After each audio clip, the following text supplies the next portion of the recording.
One of the biggest movie stars the world has ever produced, retired at 36 years old, at the absolute peak of her fame, and then spent the next 5 decades refusing every single comeback offer that came her way. Another star helped invent a piece of wartime technology that quietly became the foundation of modern wireless communication, and Hollywood barely noticed until decades after she had already walked away. A third fought her own studio in open court, and permanently changed how every actor in America gets treated by the people who employ them. These are not stories about washed-up celebrities nobody wanted anymore. These are stories about people who simply stopped showing up, on their own terms, and left the industry to wonder what happened. These are 10 old Hollywood stars who vanished without a trace. Number 10. Anne Blyth. Anne Blyth had nearly everything a young performer could ask for. Genuine beauty, real acting range, and a singing voice strong enough to carry a film on its own. Her performance in Mildred Pierce earned her an Academy Award nomination while she was still a teenager, an achievement that made critics believe they were watching the start of one of the great careers of her generation. Through the late 1940s and into the early 1950s, she moved comfortably between musicals, historical dramas, and family pictures, adapting to whatever a director asked of her. Then, almost without warning to the public, the momentum simply stopped. It wasn't the collapse of the studio system that pulled her away, though that collapse was happening around her at the same time. It was a decision she made herself. After marrying physician James McNulty, Blyth deliberately scaled back her workload to raise her children, accepting only roles that fit around a life she had already decided mattered more than constant visibility.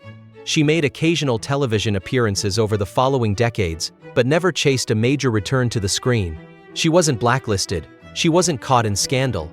She simply built the quiet family life she wanted and let the cameras find someone else. Colleagues who worked with her in her later television appearances said she never once seemed wistful about the roles she'd turned down, treating the decision less like a sacrifice and more like a trade she'd happily make again. Number 9. Van Johnson.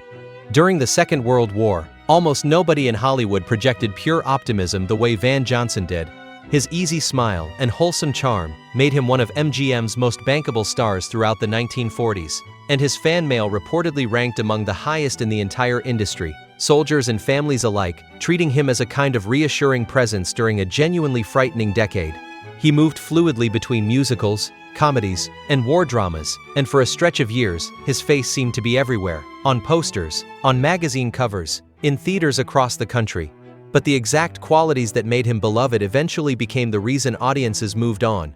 As the post-war mood shifted toward grittier, more psychologically complicated performers, men like Marlon Brando and James Dean, Johnson's polished, sunny persona started to feel like it belonged to an earlier decade. He transitioned into television and stage work, capably enough, but he never recaptured the overwhelming popularity of his MGM years.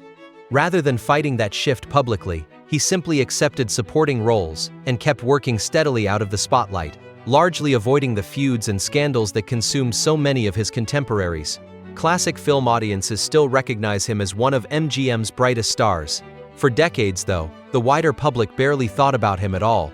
Friends who stayed close to him in his later years said he genuinely enjoyed the shift away from constant scrutiny, describing a man who seemed more at ease working steadily out of the spotlight than he ever had at the height of his fan mail numbers. Number 8. Esther Williams. Esther Williams turned competitive swimming into something Hollywood had genuinely never attempted before. She had already established herself as a championship swimmer before MGM realized her athletic ability could be built into an entirely new kind of spectacle, and the lavish aquatic musicals that followed made her one of the studio's signature stars. Her underwater sequences demanded months of preparation and a level of physical endurance most actresses of the era never had to demonstrate, and audiences had genuinely never seen anything like the choreographed water spectacles she starred in.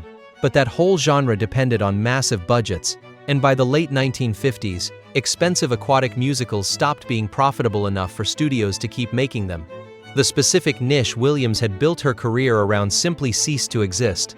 Rather than trying to reinvent herself as a conventional dramatic actress in a landscape that had moved on, she pivoted entirely, building a genuinely successful business empire around swimming pools, swimwear, and fitness, trading movie premieres for an industry she could shape on her own terms. She surfaces occasionally in interviews celebrating Hollywood history, but she largely stepped back from the spotlight once the movies that made her famous stopped being made.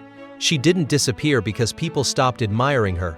She disappeared because an entire genre disappeared first. Business associates who worked with her afterward often said she approached her swimwear company with the exact same discipline she'd once brought to a pool set, treating the transition less like a retreat and more like a second career she simply hadn't gotten to yet. Number 7. Jane Russell. Jane Russell became a household name almost overnight, thanks in large part to The Outlaw, a film wrapped in so much manufactured controversy before its release, that Russell was already an international sensation before most audiences had even seen her act. What that publicity blitz obscured for years was that she had genuine comedic timing and real screen chemistry, something her pairing with Marilyn Monroe in Gentlemen Prefer Blondes proved beyond argument, producing one of the most fondly remembered partnerships of the era. Directors who worked with both women on that film later said the chemistry on screen wasn't manufactured at all, that the two genuinely enjoyed each other's company between takes, in a way that translated directly onto film. But as the studio system that built her image began to break down, Russell's own priorities started shifting away from constant visibility. She became deeply involved in charitable work centered on adoption and children in need, pouring increasing amounts of her time into causes she genuinely cared about rather than chasing every available role. She still appeared occasionally on television and in film, but her days as one of the industry's biggest draws were effectively behind her. She never seemed anxious about being forgotten. By the later decades of her life, plenty of people recognized her name without fully grasping how enormous her cultural footprint had once been, and she seemed entirely comfortable letting her legacy speak for itself rather than fighting to stay visible. People close to her charitable work said she rarely mentioned her film career at all in those later decades, far more interested in talking about the children her programs had actually helped than in reminiscing about old premieres. Number 6. Gene Tierney. Gene Tierney had one of the most striking faces in the history of American film, but her beauty tended to overshadow just how much genuine skill she brought to a role. Her performance in Laura remains one of the defining pieces of 1940s cinema, a portrait of mystery and quiet intelligence that critics still study today.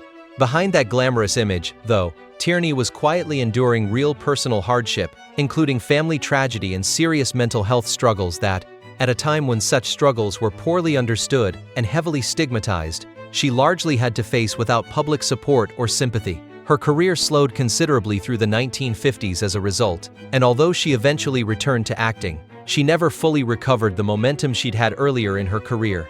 She increasingly valued her own privacy in later years, choosing a quieter existence over the constant attention that had once surrounded her. Years afterward, her own memoir finally revealed some of what she had actually been living through behind that glamorous public image, giving audiences a much fuller picture of just how much strength it had taken to keep working at all. Her story reflects something a lot of Golden Age biographies gloss over, that the human cost of maintaining a flawless public image was often much higher than audiences at the time ever understood. Fellow actors who worked alongside her in the years after described someone who had genuinely made peace with a slower pace, more interested in steady, meaningful work than in reclaiming the exact level of visibility she'd once had. If you're finding these stories compelling, take a second to subscribe to Old Tapes. We uncover real stories like these every single week. Number 5. Kim Novak. Kim Novak arrived in Hollywood in the mid-1950s and almost immediately became one of Columbia Pictures' most valuable stars, offering audiences something noticeably different from the polished glamour most leading ladies of the era were selling. She brought genuine vulnerability to her performances instead, and her work in Alfred Hitchcock's Vertigo is now widely considered one of the greatest performances in the history of film, even though the movie itself received a fairly mixed reception when it was first released, only earning its reputation decades later, once critics caught up to what Hitchcock had actually made. Despite her enormous success, Novak was reportedly never comfortable with how much control the studio system tried to exert over her image, resisting executives who wanted to manage every visible detail of her career. That independence came with a cost professionally, and by the late 1960s she had deliberately scaled back her acting work. She eventually settled on a ranch, where she devoted herself to painting, caring for animals, and living a quieter rural life far removed from the constant publicity machine she had spent years pushing back against. She has occasionally resurfaced for interviews or special appearances since, but she never attempted a full-scale comeback. Her disappearance wasn't the story of fading talent. It was a deliberate trade, fame exchanged for genuine freedom. Neighbors near her ranch later said she seemed happiest simply out of view entirely, tending animals and painting for hours without a single interruption from anyone connected to the industry she'd left behind. Number 4. Olivia de Havilland. Olivia de Havilland didn't just have a great career. She fundamentally changed how every actor in Hollywood gets treated by the studios that employ them. Her performances in Gone with the Wind and The Heiress earned genuine critical acclaim, but her most consequential victory happened entirely outside a movie camera.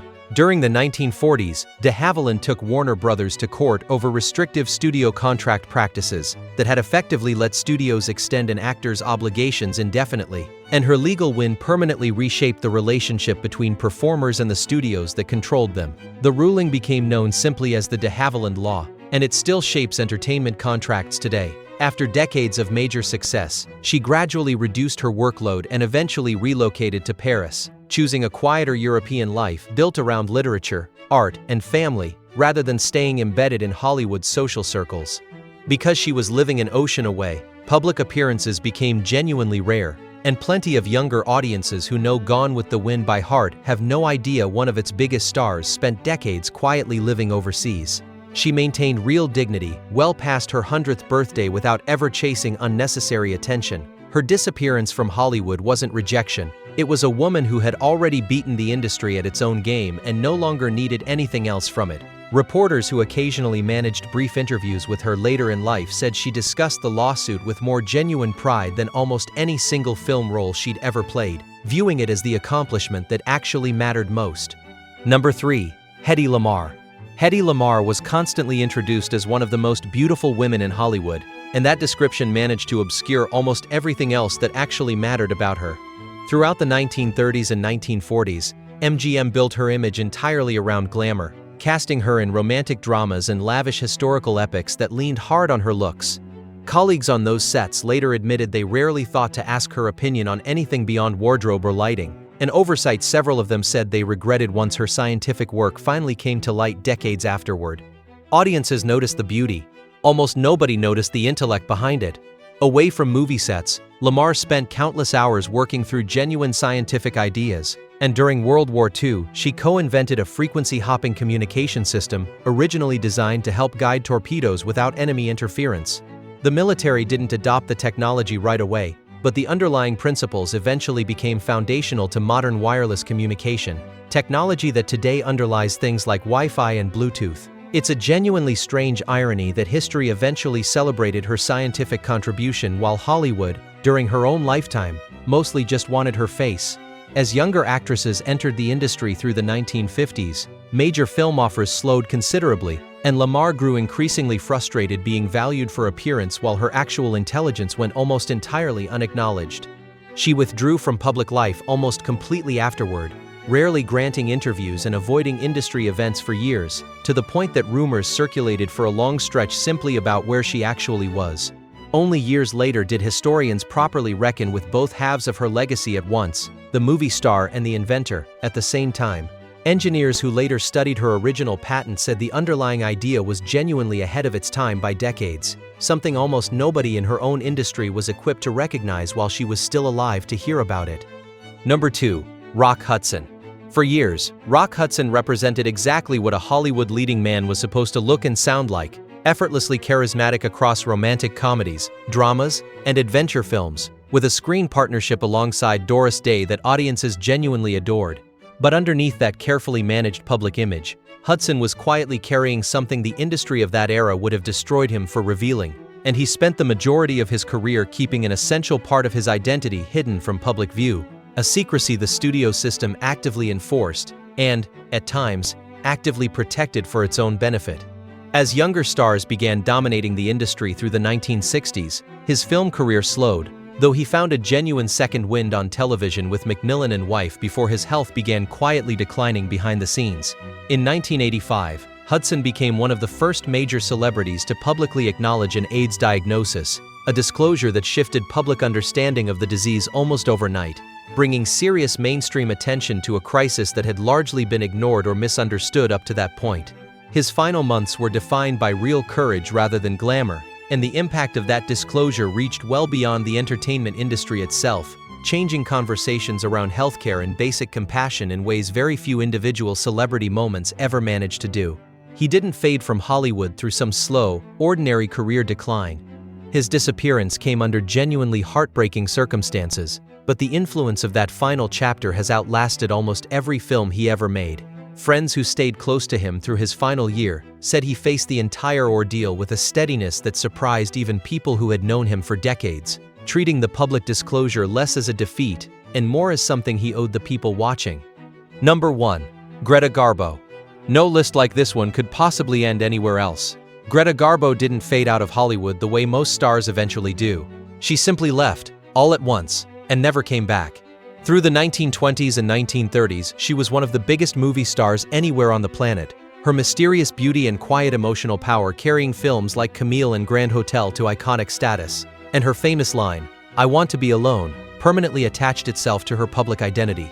Then, in 1941, immediately after starring in Two-Faced Woman, Garbo made a decision that genuinely stunned the entire industry. She retired from acting completely at just 36 years old, at what most people assumed was still the rising portion of her career.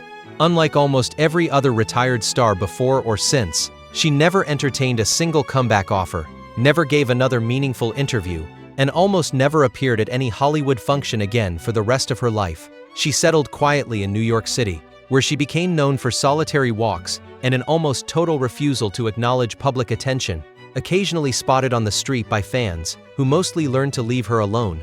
Longtime residents of her neighborhood said the unspoken rule among locals was simple, that if you happened to pass her walking, you nodded and kept moving, an informal courtesy that reportedly held for decades without a single serious breach. For nearly 50 years, Garbo remained one of the most famous recluses on the planet, and her refusal to ever reappear only deepened the mystery surrounding her. She never let Hollywood write the ending to her own story. She wrote it herself, and then she simply walked out of the room. Acquaintances from her New York years said she rarely discussed her old career at all, seeming far more interested in art galleries and quiet conversation than in anything connected to the industry she'd left behind so completely and so early. 10 stars, 10 completely different reasons for stepping away, and almost none of them involved failure at all. Some walked toward family. Some walked toward causes bigger than a movie premiere. One walked toward a laboratory bench nobody expected her to care about. And one walked away from an entire genre of filmmaking that simply stopped existing around her. What all of them prove is that fame in old Hollywood was never really permanent, no matter how enormous it looked from the outside, and that some of the most powerful moves a star could ever make happened the moment they finally chose to stop showing up. Taken together, their stories argue for something Hollywood rarely says out loud, that walking away on your own terms, quietly and deliberately, can end up being the most memorable exit of all. Precisely because almost nobody in that industry ever manages to do it. So here's what I want to know from you. Of everyone on this list, whose disappearance genuinely surprised you the most?